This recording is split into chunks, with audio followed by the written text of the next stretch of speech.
Okay, next rule is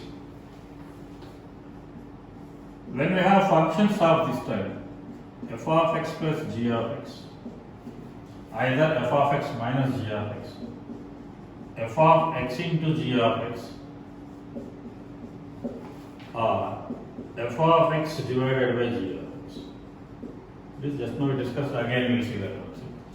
If you have, that is a combination of one or more function, whether it may be under addition subtraction process or multiplication process or division process, then what we will do is individually we will find their respective domains. That means f of x plus g of x is there, means first we will find the domain of f of x, next we will find the domain of g of x, and the resulting domain is the intersection of both the domains.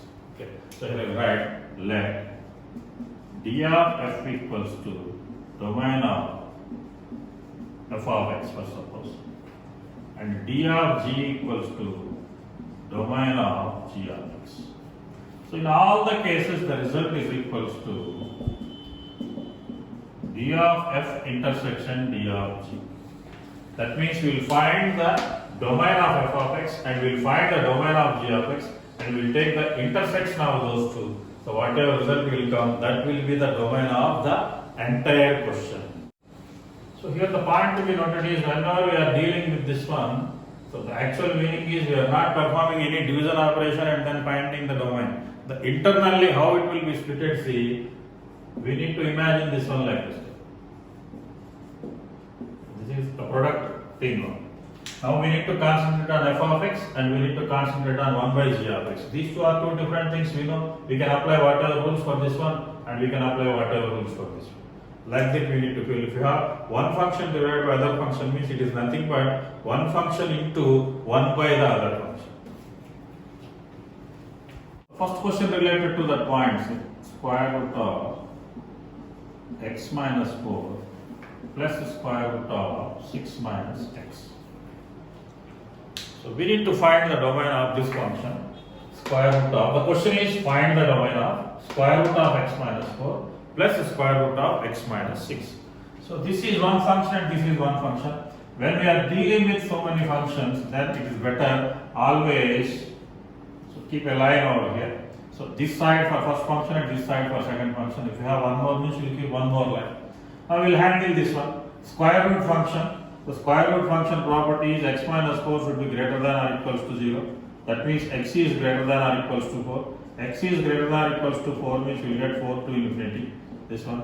So this is optional. Okay, so you can just keep this one as if that's it. No need to write this also. Now this one, again if you write 6 minus x is greater than or equals to 0. Multiply by minus, you will get x minus 6 is less than or equals to 0. That means x is less than or equals to 6. Now we need to write the intersection of these two. So how to write the intersection? The easy method is by using number line. So don't do the calculation in a direction. So draw a number line and you will get correct solution. So here we need a root 4 and here we need 6.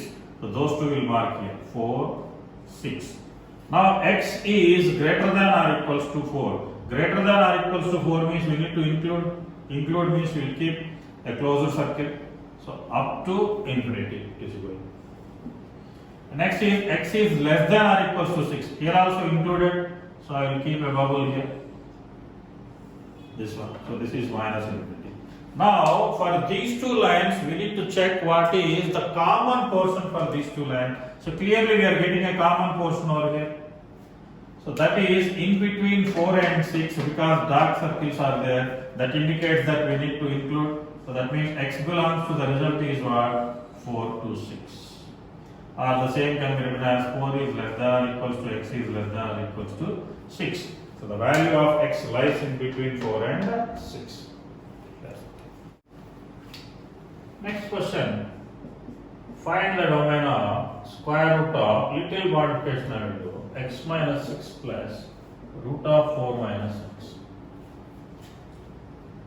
Similar type of concept. Here also you will make a line here. So first this one. X minus 6 is greater than or equals to 0. X is greater than or equals to 6. We'll just keep, I'm not writing interval also. And here 4 minus x is less than or equals to 0. multiply by minus sign, x minus 4 is, it is greater than or equals to 0. Then x minus 4 is less than or equals to 0. And x is less than or equals to 4. Now we need to write the combination of these two.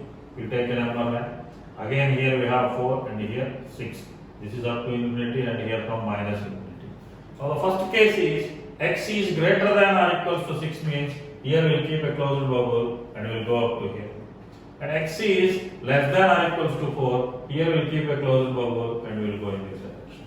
Now if we observe, we can't find any intersection between these two. It is going in this direction and it is going in this direction. So domain of the function is null set.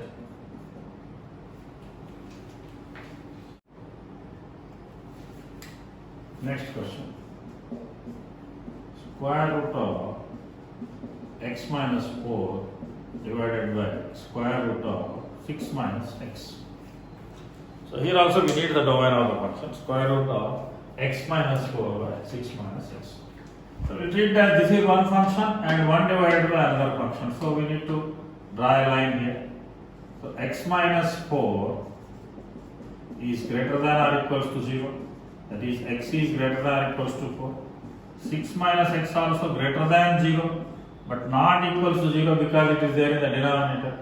So that is x minus 6 is less than 0. That is x is less than 6. Now we will take a combination of these two. So here I will take 4 and here I will take 6. X is less than or equals to 4. Sorry, greater than or equals to 4. So equal symbol, that's why I will keep a dark circle here and we will go in this direction. And x is less than 6, not equal, so we will keep a air bubble and we will take like this. So now clearly we can notice there is a common portion here.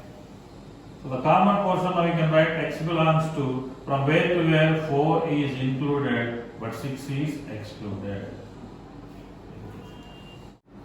Next question based upon property number 1. Square root of x square minus 9. So it is a square root function. Square root function means you can write square root function should be greater than or equals to 0. Now x square minus 9 is greater than or equals to 0. We can feel 9 as 3 square. Then it is in the form of a square minus b square. So a square minus b square can be expressed as x plus 3 into x minus 3 is greater than or equals to 0. Now x plus 3 into x minus 3 is greater than or equals to 0. So then we can take minus 3 and 3. Now here more than 3, if we keep any value it is positive. So now we can apply sign scheme here, positive, negative and positive. We are looking for greater than or equals to 0. When we are looking for greater than or equals to 0, so then here clearly it is minus infinity to minus 3 and 3 to infinity. Therefore domain is x belongs to minus infinity comma minus 3. We can include because equal symbol here. So closed interval union closed interval 3 to infinity. Now we have some function like this type. 1 divided by square root of 16 minus x square. Now it is looking like property number 3. 16 minus x square should be greater than 0, not equals to 0 because it is in denominator. Now 16 minus x square can be written as x square minus 16. Now greater than 0 becomes less than 0. So here we can write x plus 4 into x minus 4 is less than 0. So now we will take a number line. The least value is minus 4 and here we will have minus infinity. The next value is 4 and up to infinity. More than 4 it is clearly positive. So according to sign scheme alternatively we will get plus and minus. We are looking for less than 0. So the domain of the function that is x belongs to open interval minus 4 comma 4. Open interval because there is no any equal symbol here. Okay guys, now listen a point very carefully. Previous two examples when we are dealing with directly by using properties. In the simplification process, we are dealing with two factors.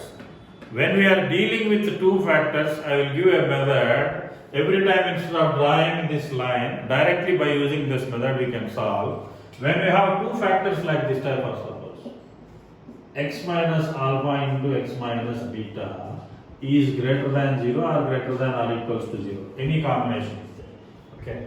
So now in two roots, definitely one root is smaller than the other root. I will assume alpha is less than beta. When x minus alpha into x minus beta is greater than or equals to 0, then the result what we get is x is less than or equals to the minimum value or x is greater than or equals to the maximum value. So in the previous also we saw like example C, there I think we got situation like this, x plus 3 into x minus 3 is greater than or equals to 0. Then the solution is x is less than or equals to, among these two the least root is what, minus 3, or x is greater than the highest root is what, 3, like this. That means instead of drawing the number line and checking two factors, when more than two factors, we don't have any alternative, compulsorily we need to do the sign scheme method only. When we have only two roots, then opt this one. X minus alpha into x minus beta is greater than or equals to 0. One value is less than the other, then x is lesser than the smaller, or x is greater than the bigger.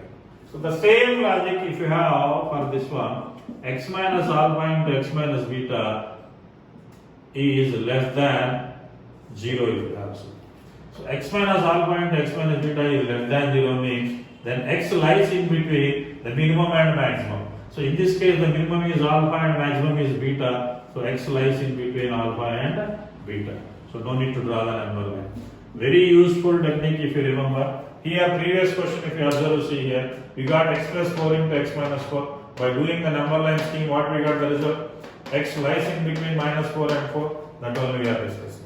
Okay. When we have greater, this is the notation. When we have lesser, this is the notation.